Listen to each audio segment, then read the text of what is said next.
নমস্কাৰ, মৰণা চাবিত্ৰী। মই হাতীপোতা আঞ্চলিক হাইস্কুলত পঢ়ি আছোঁ। মই এইখন বিদ্যালয়ৰ এগৰাকী দশম শ্ৰেণীৰ ছাত্ৰ। মই আজি হাইড্ৰলিকৰ বিষয়ে কৈ আছোঁ। হাইড্ৰলিক হ'ল এটা লিফ্ট। এইটো বস্তু আমি কম খৰচতে বনাব পাৰোঁ।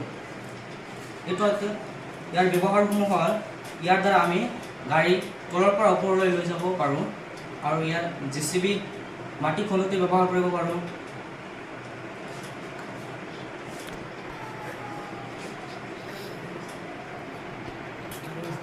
মই ভাৰী বস্তু তলৰ পৰা লৈ যাব পাৰোঁ। এইটো হয় এটা কাৰ্য ইয়াৰ।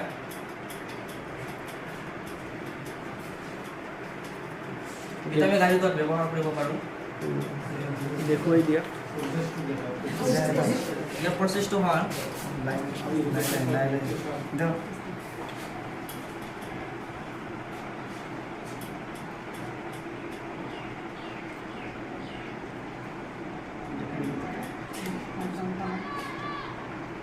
আমি এনেকুৱা কৰিব পাৰোঁ আৰু লিখোঁ।